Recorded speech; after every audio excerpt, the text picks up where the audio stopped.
Waalaikumsalam warahmatullahi wabarakatuh, Ibu. Waalaikumsalam warahmatullahi wabarakatuh. Oke, untuk kelompok penyaji, apakah sudah hadir semua? Izin Bu, ada beberapa yang belum hadir di sini. Oke, nggak apa-apa ya, menunggu sambil menunggu saja ya. Oke, Bismillahirrahmanirrahim. Assalamualaikum warahmatullahi wabarakatuh. Selamat Waalaikumsalam. sore semua rekan-rekan mahasiswa. Kembali lagi di video conference keempat. Hari ini ada dua kelompok ya. Kalau boleh tahu materinya, materi tentang Rasio, Bu. Rasio keuangan. Rasio. Hmm. berkaitan dengan apa? Rasio Materi terkait rasio profitabilitas. dewi. Jadi Ya, untuk yang rasio. kita kelompok 5 ini Bu, ada materi rasio pertumbuhan, rasio Dupont, dan rasio komprehensif Bu. Oke, yang kelompok selanjutnya?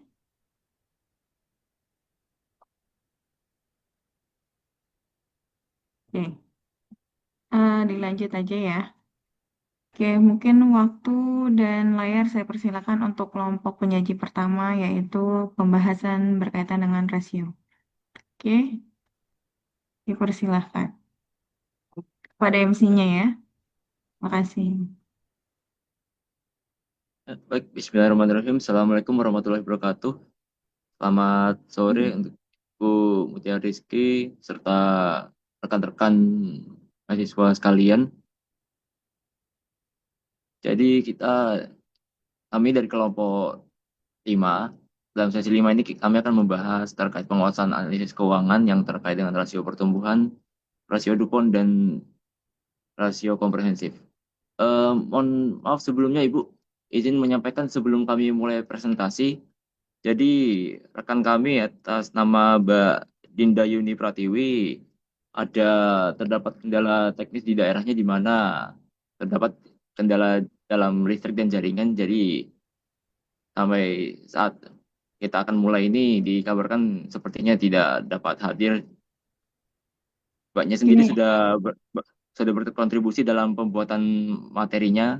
Nanti untuk materinya akan digantikan oleh salah satu rekan kami untuk menyampaikan paparannya. oke. Mbak siapa? Mbak Vinda Retno. Oh, Mbak Dinda Yuni Pratiwi, Kak? Oh, Dinda. Nah, Oke, Dinda Yuni Pratiwi. Oke, iya. semoga Mungkin, beliau terdampak ini ya, bencana di Sumatera ya. Tidak, eh Bu. Tapi di daerahnya sedang mati listrik, Ibu. sedang mati listrik, Oh ya, tidak oke. listrik dan jaringan, jadi tidak bisa bergabung, Ibu. Mohon Iya, izin, nggak apa-apa. Kita doakan kebijakannya, semoga Ibu. semuanya lancar kembali seperti semula lagi. Amin. Amin. Terima kasih, Ibu ya. Silakan. Iya, nggak apa-apa. Silakan Mas Agung. Siap. Jadi langsung saja kami masuk slide ya. Ya, Next, Mbak. Maka topik pembahasan utama kita terkait rasio pertumbuhan, rasio Dupont, dan rasio komprehensif. Ini masing-masing akan dipresentasikan oleh anggota kami. Untuk yang rasio pertumbuhan nantinya akan dipresentasikan oleh Mbak Dinda sebenarnya, Mbak Diva, Mbak Durin untuk yang bagian rasio pertumbuhan. Namun untuk yang bagiannya Mbak Dinda karena ternyata tidak dapat hadir, ini akan saya gantikan. Untuk yang materi rasio Dupont nanti akan dipresentasikan oleh Mbak Eva Mia, Mas Farkat, Mas Agung, dan Mbak Neni. Untuk materi rasio komprehensif akan dipresentasikan oleh Mbak Rahmatul Rizky, Mas Ria Lutfi, Mas Sultan, dan Mbak Vinda Retno. Kita lanjutkan ke slide berikutnya untuk pembahasan terkait rasio pertumbuhan.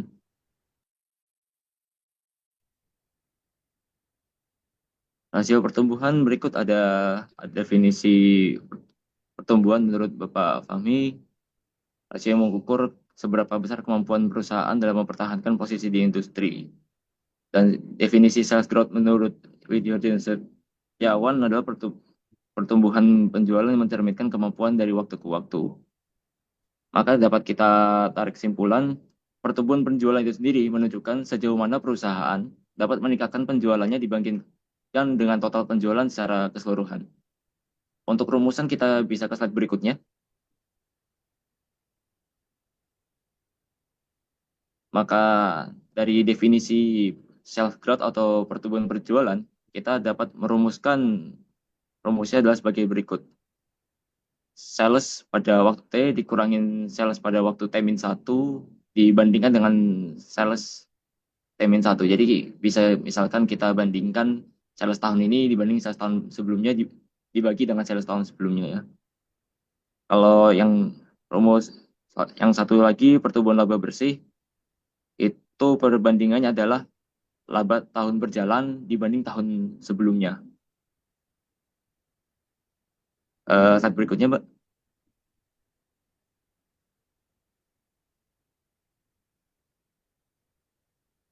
Izin, Mbak. Ya, slide yang berikutnya.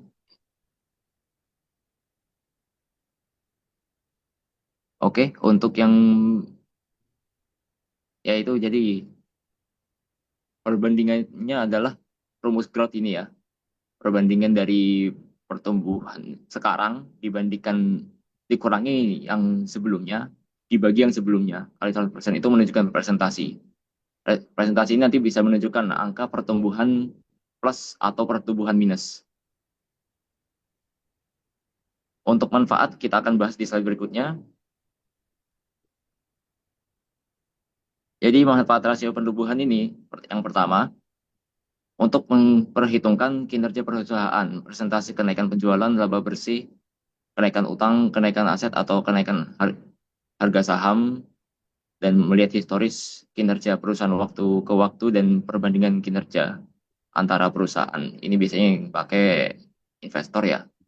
Jadi kalau kita lihat di sini kan manfaatnya adalah misal kita lihat pertumbuhan tahun sebelumnya dapat laba segini, tahun segini dapat segini, dilihat ternyata ada minus 2%. Ini bakal bisa dijadikan manajemen sebagai bahan evaluasi juga. Baik, untuk slide berikutnya merupakan contoh kasus yang akan dipresentasikan oleh Mbak Diva, silakan. Baik, terima kasih Mas Agung. Apakah suara saya terdengar? Terdengar. Baik, terima kasih. Mohon izin Ibu Mutiara dan teman-teman semuanya. Pada kesempatan kali ini saya akan menyampaikan contoh kasus yang pertama untuk rasio pertumbuhan. Saya mengambil contoh laporan dari laporan laba rugi PT XL Axiata Tbk. Seperti kita tahu bahwa PT XL Axiata Tbk ini merupakan salah satu perusahaan telekomunikasi terkemuka di Indonesia yang bergerak di bidang penyediaan layanan komunikasi seluler atau mobile. Ya, di sini telah disajikan ikhtisar laporan laba rugi dari PT XL Axiata pada tahun 2024 dibandingkan dengan tahun 2023 dilakukan menggunakan rasio pertumbuhan. Di kolom pertama, uraian ini ada komponennya, ada pendapatan, beban, laba sebelum pajak, pajak penghasilan, dan laba bersih. Di kolom selanjutnya ada nilai dari tahun 2024 dalam jutaan rupiah. Kemudian di sebelahnya ada kolom untuk nilai tahun 2023. Kemudian ada selisih karena kita akan menghitung pertumbuhan. Jadi kita menghitung selisihnya terlebih dahulu antara tadi rumusnya adalah present dikurangi pas dibagi pas kali 100%. Kita hitung untuk pertumbuhan penjualannya atau sales growth-nya. Di tahun 2024, pendapatannya ada sebesar 34.391.597 dikurangi dengan pendapatan di tahun 2023 yaitu 32.322.651 menghasilkan selisih sebesar 2.068.946 dibagi dengan pas tahun 2023 yaitu 32.322.651 dikalikan 100% menghasilkan 6,40%. Interpretasinya pertumbuhan pendapatan sebesar 6,40% menunjukkan bahwa perusahaan perusahaan berhasil meningkatkan volume transaksi dan nilai layanan yang dijual. Pertumbuhan ini didorong oleh sektor inti, yaitu pendapatan layanan data dan digital yang menyumbang mayoritas pendapatan sebesar 92%. Ini mengindikasi bahwa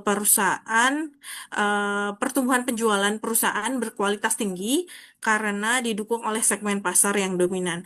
Meskipun nilainya tidak terlalu fantastis, masih satu digit, pertumbuhan 6,40% di tengah pasar telekomunikasi yang sangat kompetitif di Indonesia tetap menunjukkan keberhasilan dalam mempertahankan pangsa pasar dan mendorong konsumsi pelanggan. Boleh di next?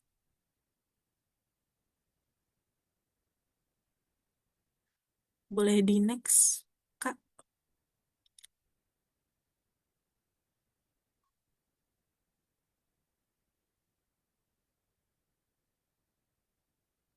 Baik, untuk selanjutnya kita menghitung pertumbuhan laba bersih, rumusnya masih sama. Kita tahu laba bersih tahun 2024 1.847.631 dikurangi laba bersih tahun 2023 1.270.300 menghasilkan selisih sebesar 577.331 dibagi dengan laba bersih tahun 2023 1.270.300 dikali dengan 100% menghasilkan 45,45%. Lonjakan profitabilitasnya sangat signifikan. Kemudian kita juga lihat untuk pertumbuhan bebannya. Ini 4,35%. Kenaikan biayanya sangat minimal sekali. Interpretasinya, lonjakan laba bersih sebesar 45,45% adalah hal yang luar biasa, 2 digit pertumbuhannya, terutama jika dibandingkan dengan pertumbuhan penjualan yang tadi hanya 6,40%. Disparitas yang besar ini mengindikasi bahwa perusahaan berhasil membiarkan pendapatan tumbuh lebih cepat dari kenaikan biaya. Laporan menunjukkan beban hanya naik 4,35%, yang berarti manajemen berhasil melakukan efisiensi biaya yang disiplin. Sebagian besar peningkatan pendapatan, yang 6%, berhasil diubah menjadi peningkatan laba yang jauh lebih besar. Pertumbuhan laba bersih yang jauh melampaui pertumbuhan penjualan menunjukkan bahwa laba yang dicapai bukan hanya sekedar hasil dari peningkatan volume penjualan saja, tetapi juga hasil langsung dari keahlian manajemen dalam mengendalikan biaya tetap dan biaya variabel. Secara keseluruhan, kinerja PT XL Axiata pada tahun 2024 dilihat dari rasio pertumbuhan penjualan dan juga laba bersih, ini memberikan sinyal yang positif. Terdapat laba bersih yang memiliki pertumbuhan 45,45%. Hal ini merupakan bukti yang kuat ke atas keberhasilan strategi yang sebelah kiri ini ada strengthening profitability for a sustainable future. Memperkuat profitabilitas untuk masa depan yang berkelanjutan sesuai yang diadopsi oleh perusahaan, moto yang diadopsi oleh perusahaan. Seperti itu. Terima kasih. Selanjutnya akan dilanjutkan oleh rekan saya. Baik, izin melanjutkan untuk contoh kasus yang kedua. Jadi di sini saya mengambil kasusnya di PT Indosat, yang mana sama-sama eh, perusahaan dalam bidang telekomunikasi dengan contoh kasus yang pertama. Namun di eh, perusahaan Indosat ini bisa dilihat di tahun 2024 dan 2023 untuk pendapatannya memang meningkat, namun bebannya juga meningkat dan laba sebelum pajaknya eh, meningkat dari 5.931 ke 6.732 dalam miliar rupiah. Nah, hal ini kan berarti untuk peningkatan labanya tidak sebesar dengan peningkatan pendapatannya. Nah, kita lihat dari rasio pertumbuhannya, jika kita menggunakan rumus, untuk pertumbuhan penjualan, pendapatan 2024 dikurangi pendapatan 2023 dibagi dengan pendapatan 2023 yaitu 55.886 dibagi 51.228 sama dengan eh, ada di angka 9,09%. Di mana ini interpretasinya pertumbuhan penjualan sebesar 9% kurang lebih menunjukkan bahwa Indosat ini sebenarnya mampu meningkatkan top line secara stabil dan sehat. Kenaikan ini mencerminkan pertumbuhan pelanggan seluler dan data dan meningkatnya konsumsi layanan digital. Tingkat pertumbuhan ini berada pada kisaran yang baik karena persaingan yang ketat antara Indosat, Telkomsel, dan XL. Jadi ini tidak menghambat peningkatan pendapatan. Sedangkan untuk pertumbuhan laba bersih, yaitu laba bersih 2024 dikurangi laba bersih 2023 dibagi laba bersih 2023 hasilnya 8,97%. Nah, pertumbuhan laba bersih ini sedikit di bawah pertumbuhan penjualan. Artinya, peningkatan pendapatan tidak sepenuhnya dikonversi menjadi peningkatan laba karena beban operasional dan penyusutan meningkat dan beban pajak 2024 lebih tinggi dibanding 2023. Rasio pertumbuhan laba bersih yang hampir setara dengan pertumbuhan penjualan menunjukkan profitabilitas perusahaan relatif stabil. Margin laba bersih hampir tidak berubah antara 2023 dan 2024, yang berarti kenaikan beban masih berjalan seiring kenaikan pendapatan. Demikian dari saya. Bisa dilanjutkan ke materi selanjutnya. Baik, terima kasih Kak Durin atas presentasi contoh kasusnya. Boleh di next terlebih dahulu. Apa suara saya Bisa. terdengar? Ya, Ya. Terdengar, Kak.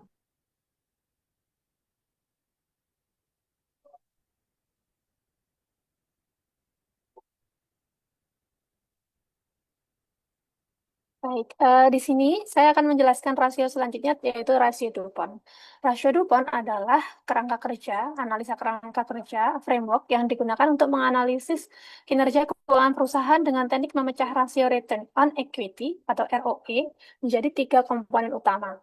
Tujuannya adalah mengidentifikasi secara spesifik faktor-faktor bisa profitabilitas, efisiensi aset, dan leverage yang mendorong kinerja ROE, terutama yang menjadi beban. Nah, kemudian untuk komponen-komponennya sendiri ada 3. Yang pertama adalah margin laba bersih. Margin laba bersih di sini digunakan untuk mengukur seberapa banyak laba yang dihasilkan dari setiap dolar pendapatan penjualan. Yang kedua adalah perputaran aset, mengukur efisiensi perusahaan dalam menggunakan asetnya untuk menghasilkan pendapatan. Dan yang ketiga adalah pengganda ekuitas, mengukur seberapa besar perusahaan menggunakan utang untuk membiayai asetnya. Tiga-tiganya ini memiliki rumus masing-masing yang nantinya akan dijelaskan oleh teman saya atas nama Kak Farhat. Pada Kak Farhat, saya persilakan Kak. Baik, terima kasih Kak. Selanjutnya yaitu rumus analisis DuPont. Rumus analisis DuPont adalah perluasan dari rumus return on equity sederhana. Rumus yang diperluas ini mempertimbangkan 3 faktor terpisah yang mendorong laba atas ekuitas, yaitu margin laba bersih, total perputaran aset, dan juga pengganda ekuitas. Berdasarkan komponen-komponen ini, model DuPont menyimpulkan bahwa perusahaan dapat meningkatkan laba atas ekuitasnya dengan mempertahankan margin laba yang tinggi, meningkatkan perputaran aset, dan memanfaatkan asetnya secara lebih efektif. Untuk persamaan analisis DuPont bisa dilihat di slide, yaitu margin laba bersih dikali dengan perputaran aset dikali lagi dengan pengganda ekuitas. Nah, masing-masing faktor ini memiliki hasil formula yang terpisah.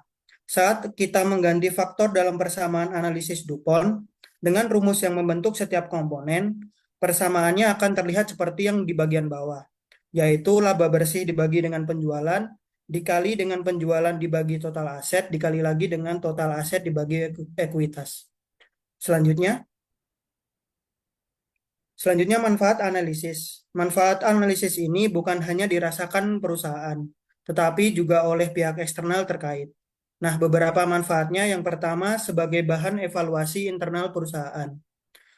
Nah, manfaat pertama ini tentu akan dirasakan langsung oleh pihak internal perusahaan.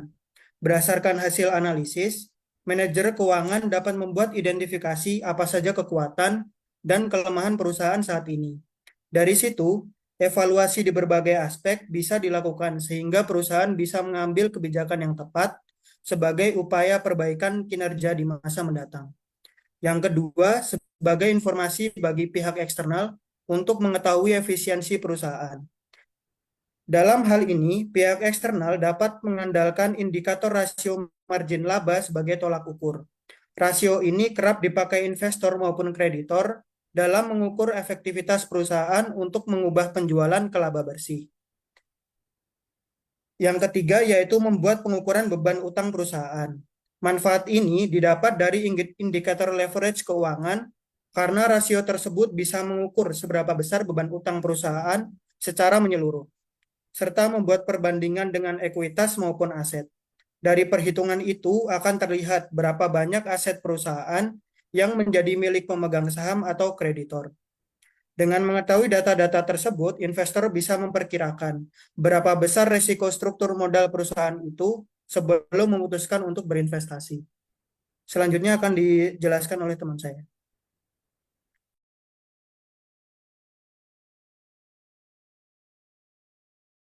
Bentar. Izin, suara saya apakah sudah terdengar? Terdengar.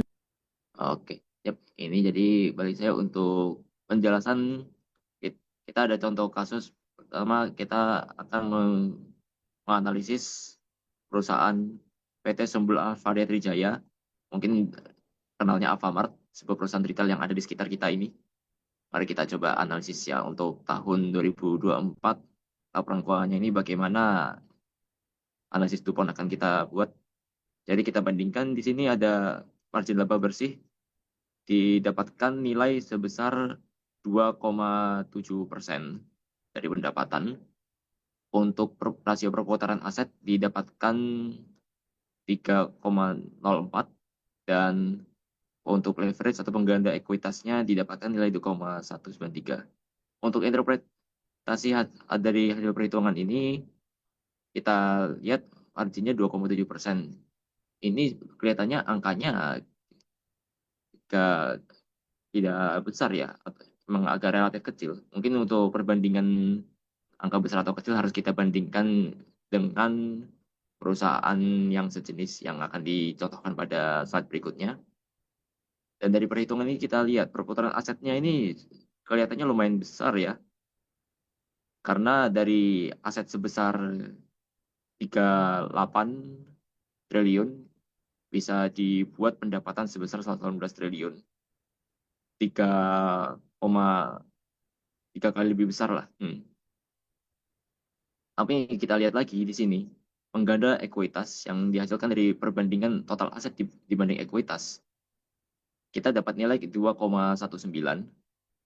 Ini leverage-nya berarti banyak menggunakan utang ya, karena kita tahu kan untuk aset itu adalah dari liabilitas dan ekuitas. Kalau dari rasio ini kan kelihatannya aset itu lebih dari 2 kalinya ekuitas. Artinya leverage-nya dia ini beratnya di liabilitas atau utang. Ini juga bisa dijadikan bahan untuk manajemen. Apakah ini utangnya produktif, apakah utangnya itu bisa di coverage oleh penghasilannya dalam beberapa tahun ke depan. Itu di keputusan manajemennya nanti. Untuk contoh kasus berikutnya akan dipresentasikan oleh Mbak. Saya kan? Baik, terima kasih. Mas Agung, apakah suara saya sudah terdengar? Terdengar Kecil Mbak Deni? kan? Enggak. Tapi Oh, agak kecil. Sudah agak jelas? siap, Sudah, sudah jelas sudah. Mbak Deni. Silakan. Nah, Oke, baik. Untuk kasus kedua, kita masih menggunakan perusahaan retail sebagai contohnya. Di sini kita menggunakan perusahaan Midi Utama Indonesia atau mungkin lebih teman-teman kenal dengan Alfamidi. Nah, dari informasi Laporan keuangannya yaitu laporan neraca dan laba rugi, kita bisa melihat laba bersih, pendapatan, total aset, dan total ekuitas untuk menilai ROE-nya. Aspek yang pertama yang harus kita hitung yaitu margin laba bersih, di mana Alfa Midi ini memiliki margin laba bersih sebesar 0,0239 atau 2,39%. Memang untuk perusahaan retail cukup kecil ya teman-teman untuk marginnya karena biasanya untuk retail itu beban operasionalnya besar. Kemudian aspek yang kedua yaitu rasio perputaran aset, di mana pendapatan dibagi dengan total aset menghasilkan 2,277. Nah, rasio perputaran aset yang bernilai positif ini memiliki arti bahwa setiap 1 rupiah aset yang dimiliki perusahaan itu bisa menghasilkan 2,28 rupiah pendapatan. Kemudian, aspek yang ketiga yaitu pengganda ekuitas, yaitu total aset dibagi dengan total ekuitas menghasilkan nilai 2,035. Sama seperti yang Alfamart tadi, nilai pengganda ekuitas dari Alfamidi juga di atas 2. Nah, ini menunjukkan kalau perusahaan ini masih mendominasi menggunakan liabilitas atau utang, tapi sifatnya masih moderat. Jadi, walaupun nilai utangnya lebih besar, tapi perusahaan tidak begitu tergantung dengan hutangnya. Seperti itu. Kemudian kita cari nilai ROE-nya dengan mengalihkan margin laba bersih, rasio perputaran aset dan pengganda ekuitas, dan menghasilkan nilai 0,1107 atau 11,1%. ROE 11,1% ini mengindikasikan bahwa perusahaan menghasilkan 11,1% laba dari setiap 100% dari ekuitasnya. Kemudian next. Nah, untuk lebih memahaminya, kita coba bandingkan dari perusahaan sumber Alvaria Trijaya atau AMRT dan MIDI Utama Indonesia atau MIDI. Dari 3 aspek perhitungan return on equity, yaitu margin laba bersih, rasio perputaran aset, dan rasio penggandaan ekuitas. Di sini teman-teman bisa lihat yang pertama yaitu margin laba bersih dari AMRT. Itu kita lihat nilainya lebih tinggi daripada MIDI. Nah, nilai laba bersih yang lebih tinggi ini mengindikasikan bahwa AMRT ini lebih mampu mengonversi penjualan untuk menjadi laba atau intinya lebih menguntungkan. Nah, hal ini bisa terjadi karena misalnya biaya operasional AMRT itu lebih efisien, kemudian efisiensi pada rantai pasok atau logistiknya, kemudian mungkin AMRT memiliki skala ekonomi yang lebih besar daripada MIDI. Sehingga kalau margin laba bersihnya ini lebih tinggi, bisnis ini lebih dinilai profitable oleh investor karena dinilai lebih resilient apabila kondisi ekonominya melemah. Kemudian dari rasio yang kedua yaitu rasio perputaran aset. Kita juga lihat untuk nilai rasio perputaran aset dari AMRT ini lebih tinggi daripada rasio perputaran asetnya MIDI. Nah, ini mengindikasikan bahwa AMRT ini mampu mengelola asetnya lebih efisien daripada perusahaan MIDI. Bisa jadi karena perputaran barang pada AMRT ini lebih cepat. Kemudian mungkin AMRT ini memiliki penempatan toko yang lebih strategis daripada MIDI. Dan pengelolaan aset AMRT ini seperti toko, gudang, dan peralatan itu lebih efisien. Nah, bagi investor, kalau rasio perputaran asetnya ini lebih tinggi, itu mengindikasikan bahwa bisnis retail itu lebih efisien dalam menghasilkan penjualan. Kemudian rasio yang terakhir yaitu rasio penggandaan ekuitas. Di situ juga terlihat AMRT jauh lebih tinggi daripada MIDI. Nah, ini mengindikasikan bahwa AMRT ini menggunakan lebih banyak utang ya daripada MIDI untuk meningkatkan ROE-nya. Nah, bagi investor, apabila eh, rasio penggandaan ekuitas ini berbanding lurus dengan margin laba bersihnya, artinya sama-sama dapat menghasilkan modal, itu investor melihat sebagai sebuah sinyal optimalisasi struktur modal. Nah, dari ketiga aspek return on equity ini, kita bisa simpulkan bahwa AMRT ini lebih mengungguli pada semua aspek, sehingga tampak lebih efisien dan profitable bagi investor. Untuk rasio yang selanjutnya akan dijelaskan oleh rekan saya. Baik, selanjutnya kita akan membahas mengenai rasio komprehensif. Jadi, untuk rasio komprehensif ini bukan satu jenis rasio tunggal, namun merupakan gabungan dari beberapa kelompok rasio. Nah, kemarin sesuai dengan arahan Bu Mutiara, untuk di rasio komprehensif ini kita menilai kinerja perusahaan dari tiga aspek utama, yaitu rasio aktivitas, investasi, dan pasar.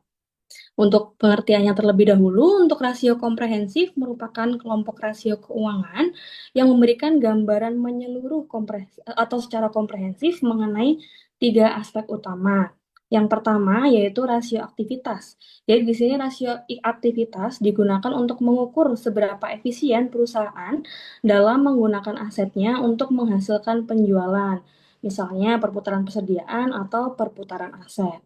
Selanjutnya yaitu rasio investasi, itu menilai kemampuan perusahaan menghasilkan pengembalian dari modal atau aset yang ditanamkan, seperti yang sebelumnya dibahas yaitu ROE. Kemudian yang terakhir dari rasio pasar, ini menunjukkan bagaimana pasar atau investor itu menilai perusahaan tersebut. Jadi ketiga kelompok rasio ini dianggap komprehensif karena penilaian dilakukan dari berbagai sudut, tidak hanya melihat dari profitnya saja, tapi melihat dari aktivitas internal perusahaan, kemudian kemampuan memberikan return, dan persepsi pasar terhadap nilai perusahaan tersebut. Untuk penjelasan selanjutnya akan dijelaskan oleh teman saya, Rio.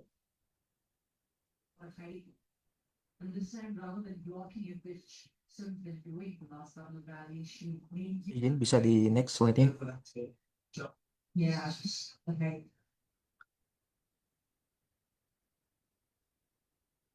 Oke, izin melanjutkan materi dari Kak Rahmatul Rizky ya.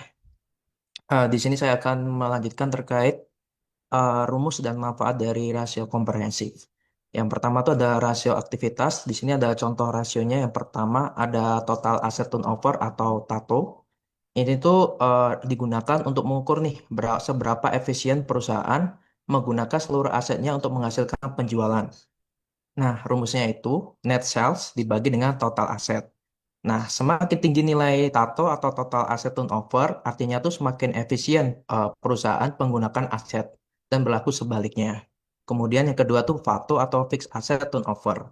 Dia hampir mirip dengan TATO, bedanya di sini adalah penyebutnya. Penyebutnya di sini adalah fixed asset atau aset tetap.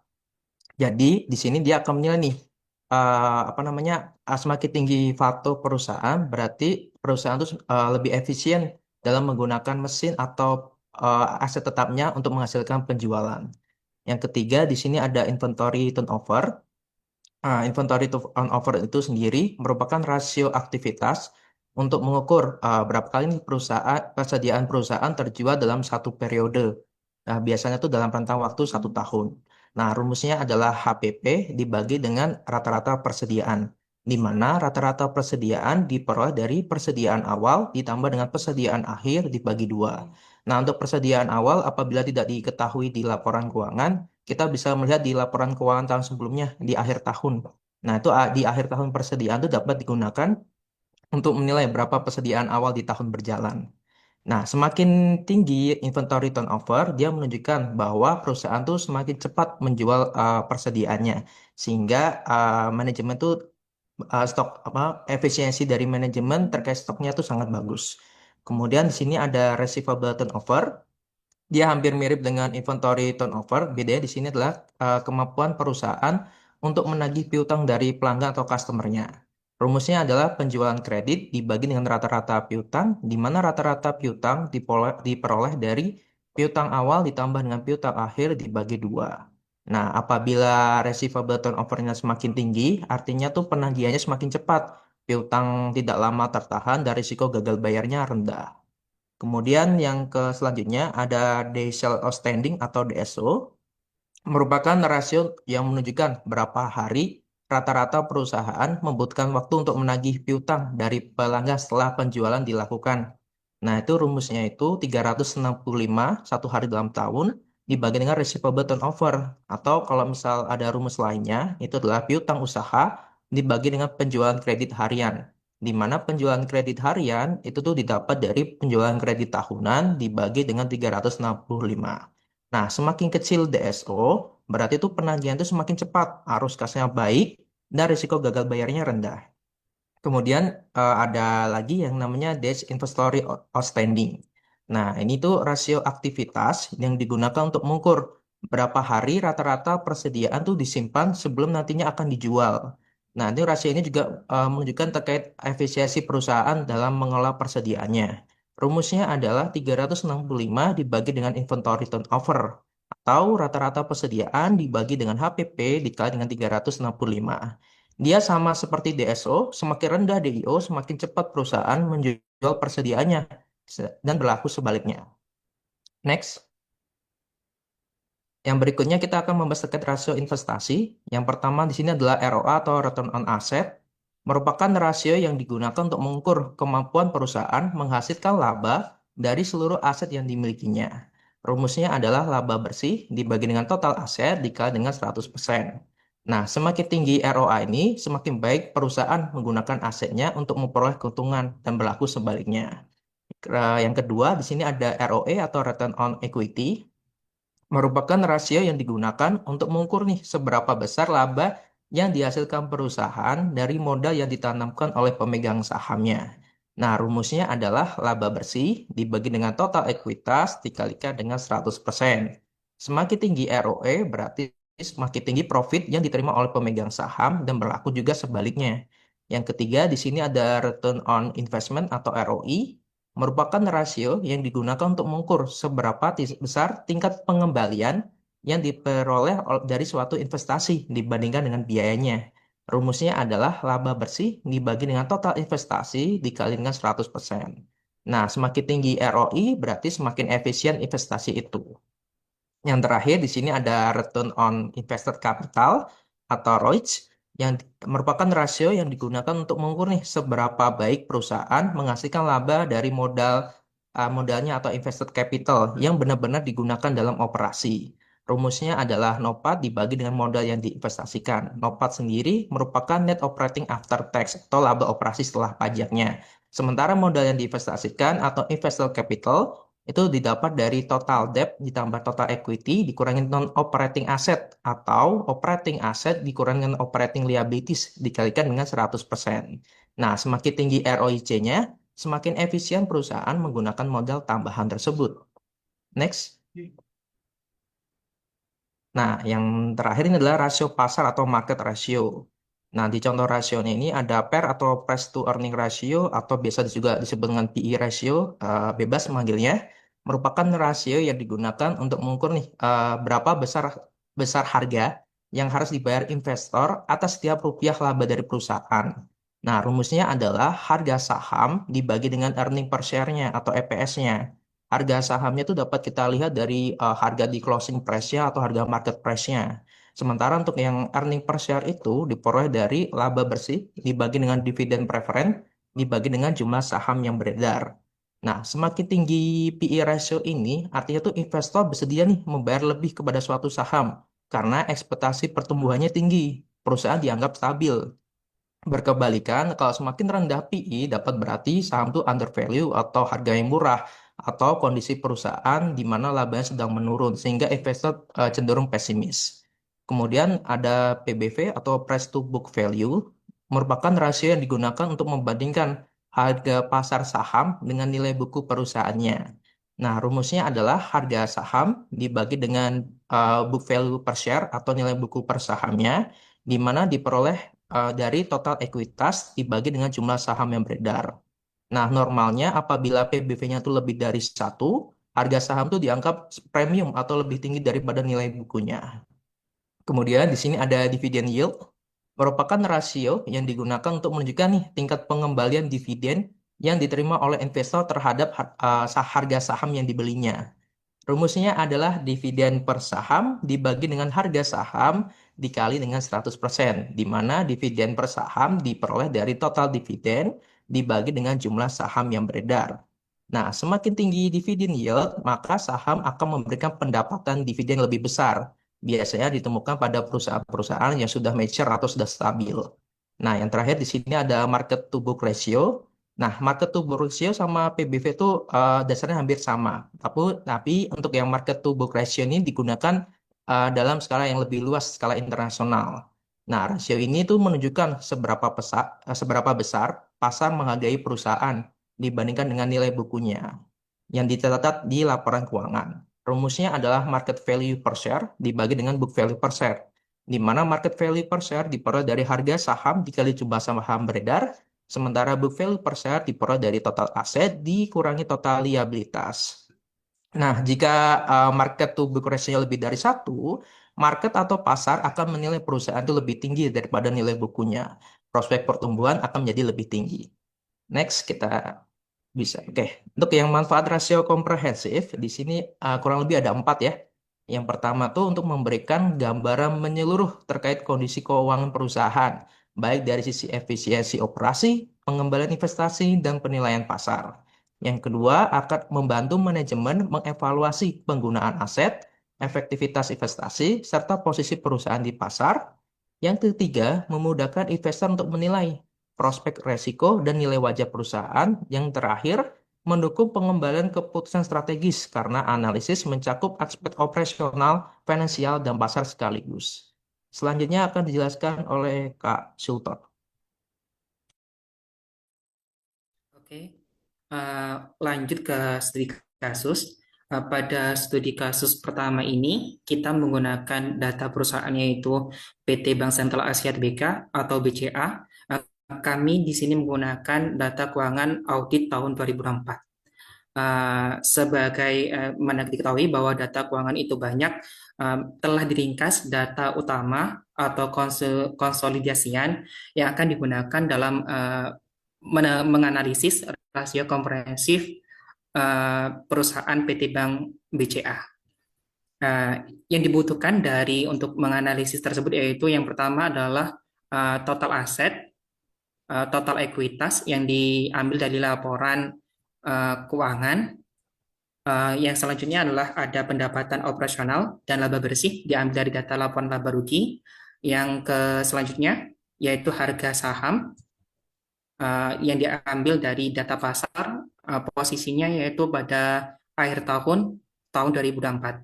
Dan yang terakhir adalah nilai buku per saham yang penghitungannya yaitu ekuitas dibagi jumlah saham.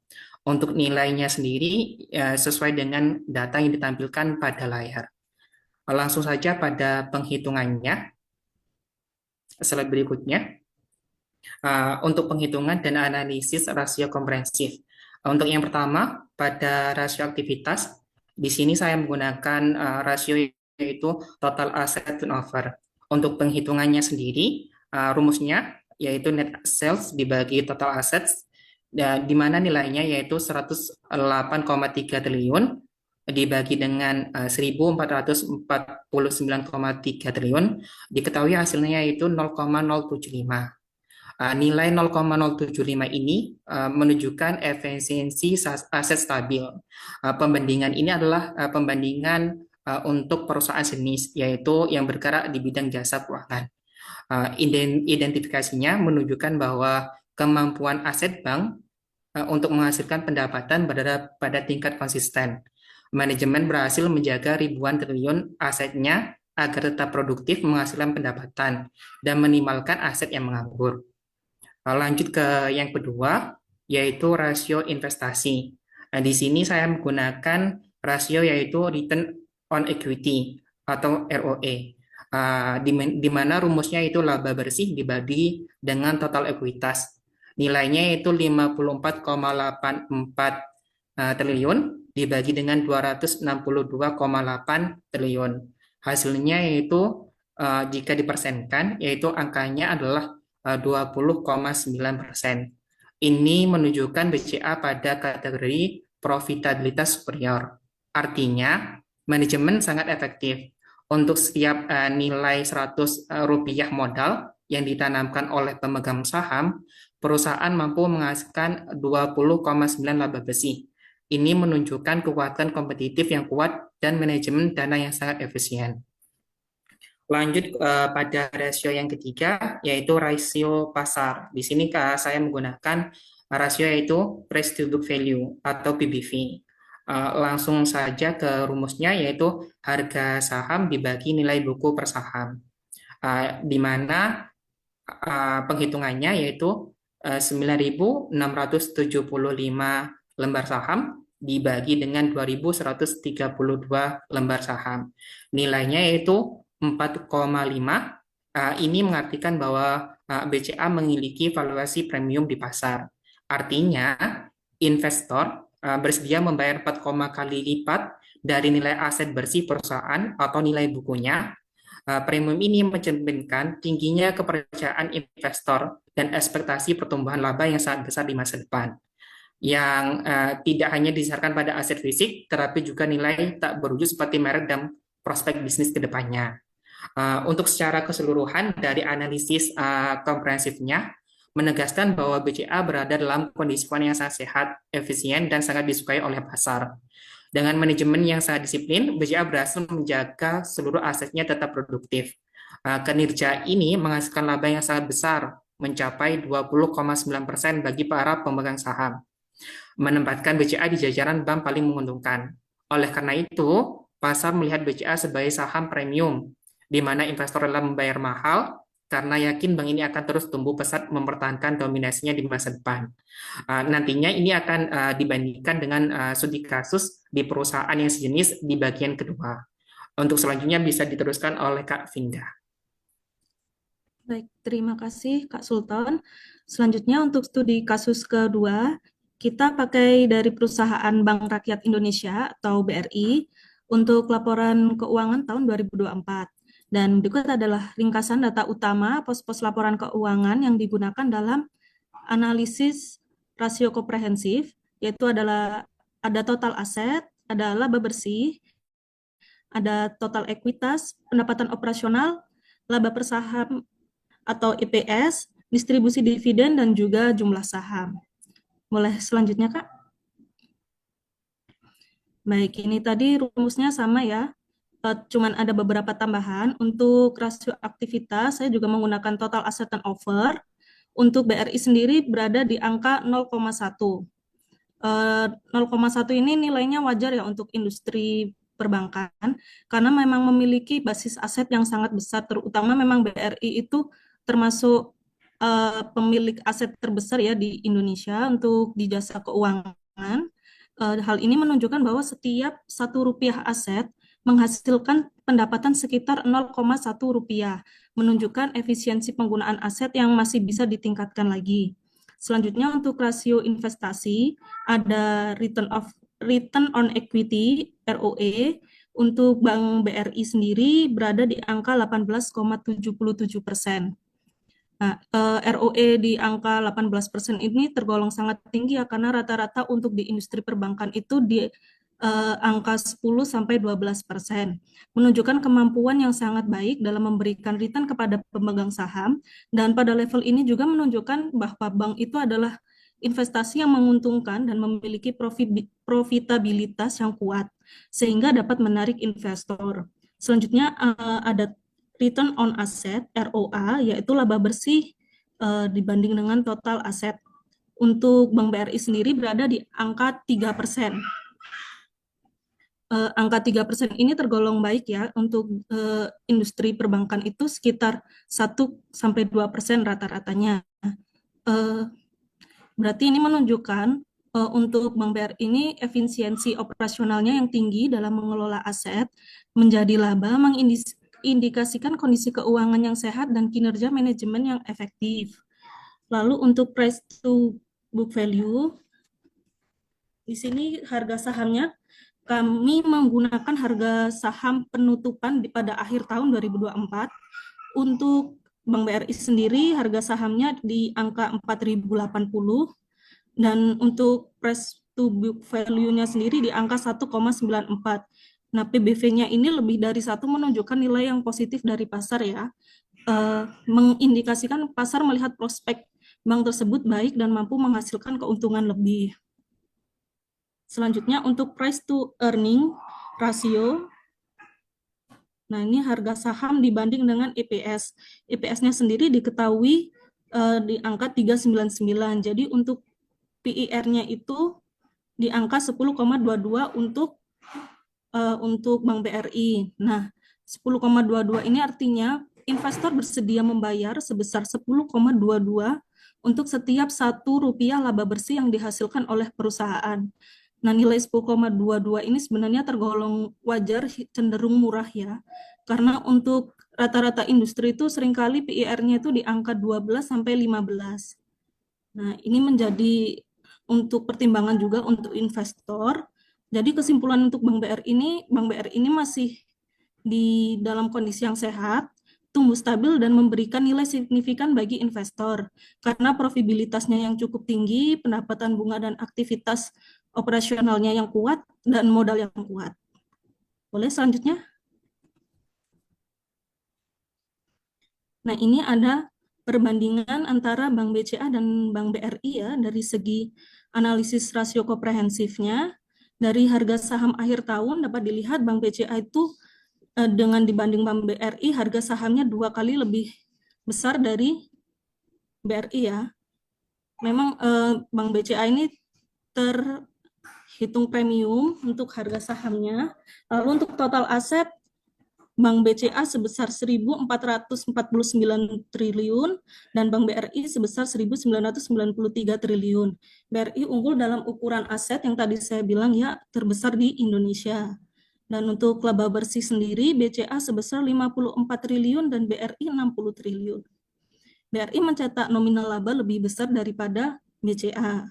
Lalu untuk ROE-nya BCA 20% dan BRI 18%. BCA lebih efisien dalam menghasilkan laba dari modal. Lalu untuk price to book value-nya, BCA 4,5 dan BRI 1,9. Ini BCA memang dinilai premium oleh pasar ya untuk kualitasnya. Jadi untuk kesimpulannya, jika untuk investasi jangka pendek, lebih menguntungkan untuk BRI, karena apalagi untuk yang mencari capital gain ya, karena harga valuasinya itu murah, under value, tapi berpotensi mendapatkan keuntungan yang lebih tinggi. Namun untuk investasi jangka panjang, BCA memang lebih menguntungkan karena profitabilitasnya lebih tinggi dan minim risiko ya, karena valuasinya tinggi.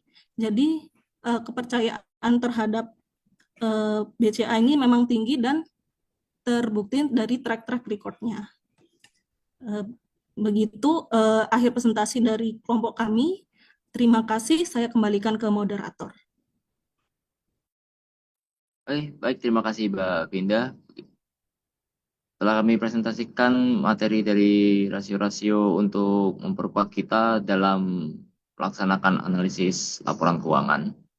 Baik, berikutnya ini adalah sesi tanya jawab ya. Mungkin sebagai permulaan kita bisa buka ke 3 pertanyaan pertama dulu. Yang pertanyaan pertamanya sudah ditanyakan duluan seperti ini di kolom chat. Oke, ini ada pertanyaan pertama dari Mbak Lutfiyah ya. Pertanyaan, apakah analisis DuPont dapat dijadikan alat utama bagi investor menilai kualitas manajemen dan strategi perusahaan dan adakah keterbatasannya? Baik, ini pertanyaannya terkait analisis DuPont ya, bagian materi manfaat dan kelemahannya, keterbatasannya. Mungkin bagi biasnya Mas Farkat bisa memberikan jawaban ini. Izin, terima kasih Mas Agung atas waktunya. Untuk Siap. pertanyaan dari Kak Lutfiyah terkait dengan apakah analisis DuPont bisa jadi alat utama untuk investor? Bisa, tapi tidak cukup kalau analisis DuPont itu berdiri sendiri. Analisis DuPont itu membantu investor memahami sumber return on equity melalui 3 komponen utama tadi, Yang pertama itu profit margin, kedua asset turnover, sama yang ketiga financial leverage. Nah, dari situ investor bisa menilai kualitas manajemen operasional dan juga melihat arah strategi perusahaan. Tapi analisis DuPont memiliki beberapa keterbatasan karena hanya berbasis pada data historis, tidak mencakup faktor non-keuangan, dan dapat menyesatkan jika peningkatan kinerja berasal dari leverage yang tinggi. Oleh karena itu, analisis DuPont perlu dikombinasikan dengan analisis keuangan maupun non-keuangan lainnya. Terima kasih.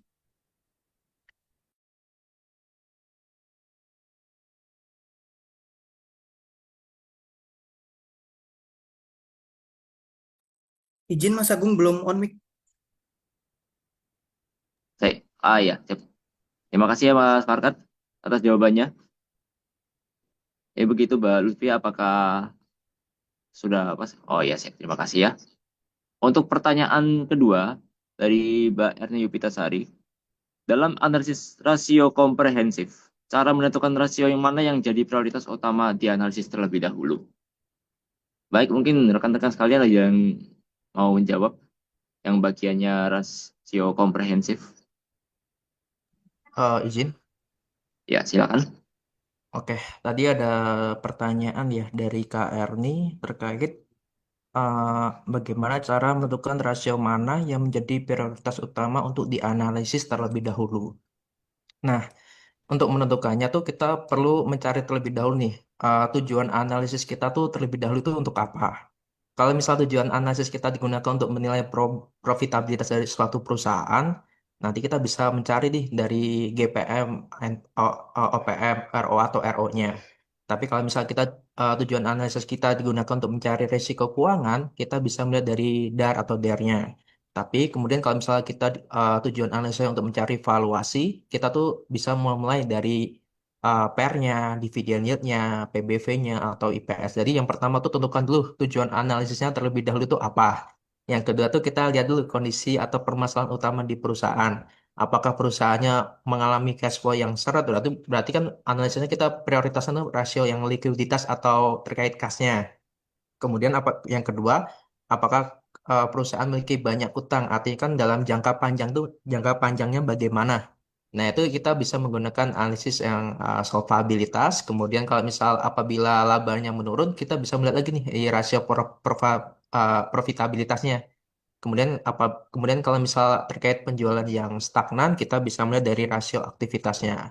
Kemudian tuh dari setiap perusahaan tuh kita harus menyesuaikan dengan karakteristik industrinya bagaimana. Jadi kan setiap perusahaan kan berbeda-beda karakteristik industrinya. Ada industri manufaktur, perbankan, dan pertambangan, dan lain-lainnya. Kita harus mencari tahu terlebih dahulu fokus utama untuk rasio di setiap masing-masing industri. Misal di sini tuh ada industri manufaktur. Nah, biasanya untuk industri manufaktur tuh dia fokusnya tuh di kayak di inventory turnover-nya, total asset turnover-nya. Kemudian kalau misal di industri pertambangan, misal saya beri contoh di PT Antam, Dewa, Bumi, BRMS gitu, fokus utamanya mereka di profitabilitas, solvabilitas, sama aktivitas asetnya. Seperti itu. Apakah menjawab?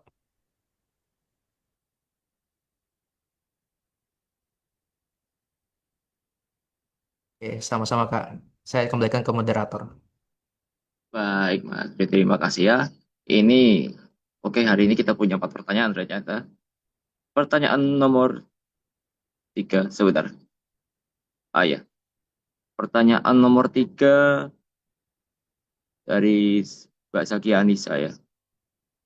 Izin bertanya, dalam kondisi ekonomi global tidak stabil, apakah rasio pertumbuhan masih relevan dan apakah risikonya perusahaan hanya fokus pada pertumbuhan tanpa perhatikan rasio lainnya? Ya, ini bagiannya rasio pertumbuhan ya. Ini coba saya jawab ya. Jadi ini kan emang lagi di kondisi ekonomi yang tidak stabil. Ada kemungkinan memang beberapa perusahaan pertumbuhannya jadi tidak normal dan tidak maksimal. Ya, memang wajar ya. Tapi biasanya kalau yang terjadi pertumbuhannya jadi minus dalam kondisi seperti ini, kita mungkin juga perlu melihat banyak perusahaan lain ya. Kalau di kurun waktu tertentu sama-sama turun, emang berarti kan faktornya emang faktor eksternal.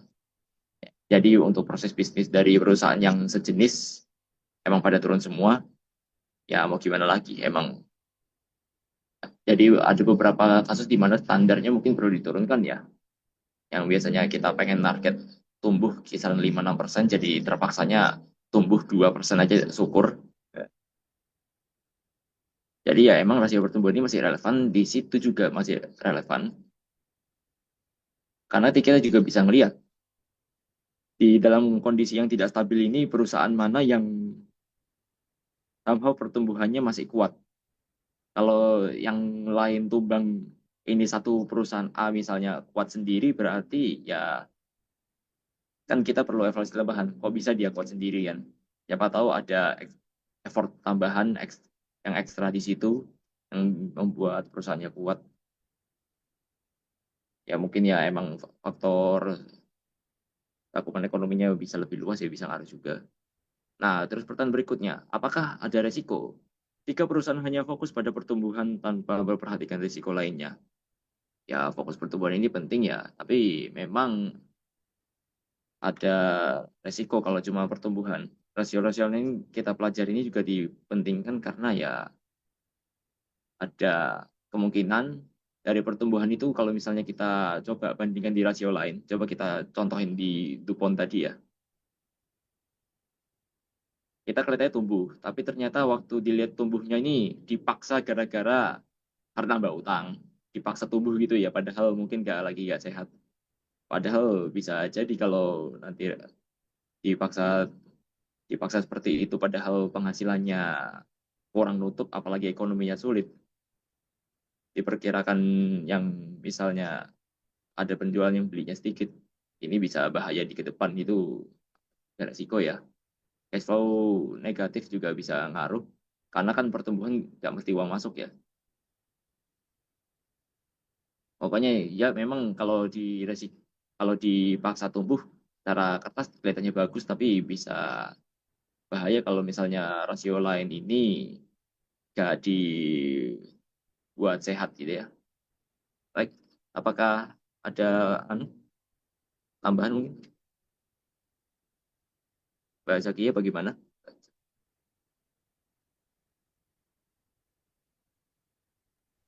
Izin, Kak. Iya, silakan.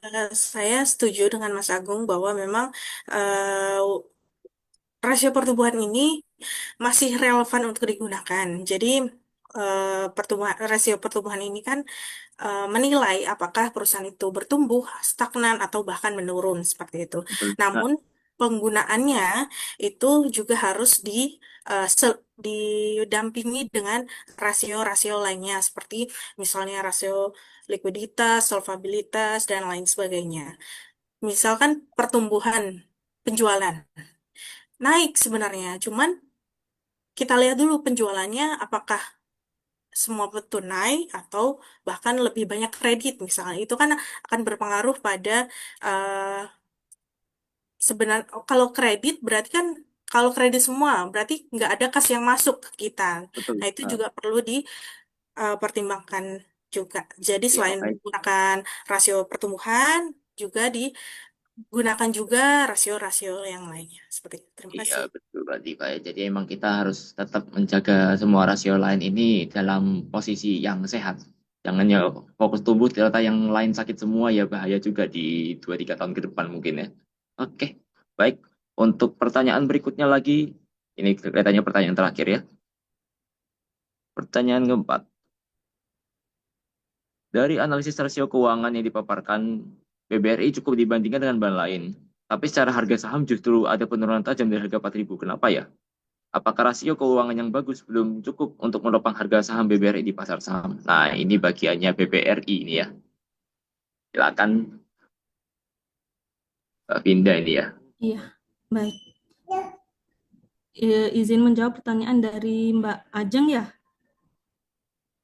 Jadi kenapa harga BBR itu cukup tajam? Sebenarnya saya nggak terlalu nggak terlalu tahu untuk di saham-saham karena saya nggak main saham. harga sebelumnya di harga berapa itu saya juga kurang tahu sebenarnya. Tapi mengapa turun mungkin karena tadi dilihat dari valuasi ya, valuasinya itu kan cukup rendah ya. Nah, valuasinya cukup rendah, jadinya itu investor kurang tertarik dengan untuk berinvestasi di Bank BRI, sehingga mungkin ya bisa mengalami penurunan tajam dari menjadi 4.000 tadi ya, dibandingkan dengan BCA yang valuasinya memang tinggi 4,5, memang harganya bisa untuk sahamnya 2 kali lipat dari BRI, seperti itu. Mohon izin menambahkan, Kak. Terkait Atau mungkin dengan ada yang harga bisa menambahkan? Terkait dengan harga saham BBRI yang mengalami penurunan tajam, perlu diketahui bahwa harga saham itu tidak hanya dipengaruhi oleh fundamental yang kuat dari suatu perusahaan, tapi juga dipengaruhi oleh ekspektasi masa depan dan sentimen pasar. Perlu diketahui di sini penurunan yang terjadi terhadap BBRI dipicu oleh dua hal. Yang pertama, BBRI melakukan tindakan antisipasi dengan menyimpan lebih banyak uang sebagai cadangan kerugian untuk menghadapi kredit macet di masa sulit. Tindakan ini secara akuntansi membuat laba bersihnya terlihat lebih kecil untuk sementara, sehingga investor khawatir, sehingga pembelian harga saham itu turun. Yang kedua yaitu saham BBRI banyak dijual oleh investor asing karena ada ketidakpastian besar di ekonomi dunia. Karena kekhawatiran ini, maka daya beli dari sahamnya itu turun, sehingga nominal dari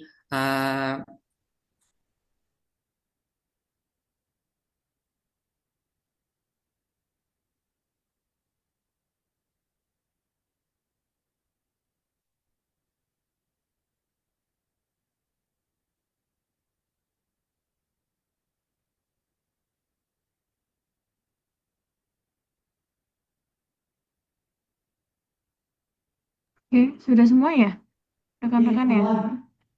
Iya, izin Bu, sebagai pertanyaan sudah dijawab semua ya. Oke, baik. Rekan-rekan, saya paling menambahkan saja ya, tadi ya. Tadi yang pertanyaan kedua sudah dijawab dengan lengkap oleh tim penyaji. Paling yang pertanyaan 1, 3, 4 ya. Apakah dengan menjadikan DuPont sebagai alat utama bagi investor untuk melihat kualitas manajemen dan strategi perusahaan, apakah adakah keterbatasan dari penilaian tersebut? Gitu ya. Nah, kalau DuPont itu kan tadi memang ya hanya melihat dari sisi ROE. Jadi itu belum bisa menjadikan penilaian kualitas manajemen, apalagi kalau misalkan ada beberapa sektor yang menjadikan pengkreditan itu adalah bagian dari apa namanya keuangannya gitu ya. Jadi artinya tidak boleh, misalkan seperti perbankan itu tidak bisa me, apa namanya bisa mengandalkan dari DuPont tadi.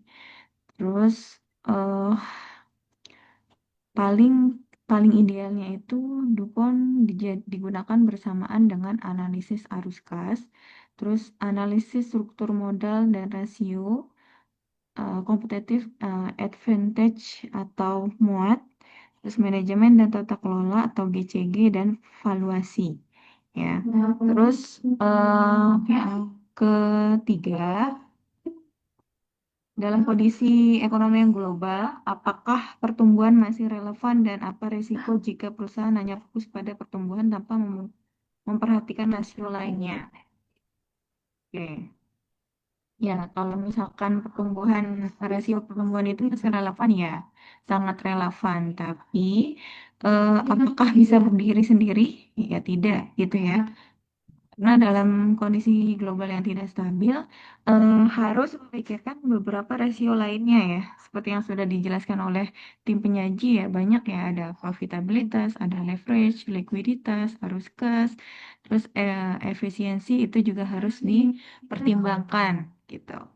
Terus yang terakhir, Nih, kalau dilihat dari paparan tim penyaji, BBRI cukup unggul dibandingkan dengan bank lainnya. Tetapi mengapa harga sahamnya justru mengalami penurunan yang tajam dari harga 4.000? Mengapa hal tersebut terjadi? Gitu ya. Karena memang sebenarnya evaluasi dari harga saham itu bukan hanya dari internal saja gitu ya. Ada banyak-banyak faktor lainnya, mungkin dari eksternal ya, dari ekonomi risiko makronya, terus kondisi eksternalnya atau kepercayaan publik kepada suatu perusahaan. Kan kalau kita lihat, kita bukan menjatuhkan beberapa pihak perusahaan ya. Kalau kita lihat eh, BBRI itu sering ada trouble gitu ya, maintenance gitu. Terus terakhir juga saya lihat ada beberapa kasus yang memang eh, apa ya, ada segelintir pihak bank gitu ya yang melakukan eh, apa namanya, mengambil uang nasabah gitu yang cukup besar. Nah, itu justru kepercayaan publik, kepercayaan masyarakat terhadap hak tersebut bisa menemukan harga salah gitu. Paling tambahan saya hanya itu saja. Mungkin untuk kelompok tim pengaji kita berikan. Ya, terima kasih Ibu.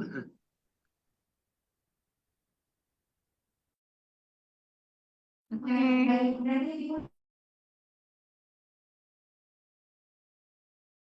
Oke, rekan-rekan, terima kasih untuk presentasinya hari ini. Jika ada yang kasih emot ini tepuk tangan nih, saya kasih deh. Biasanya rame. Ya deh, oke siap. Selanjutnya tim penyaji kedua ya. Karena memang udah jam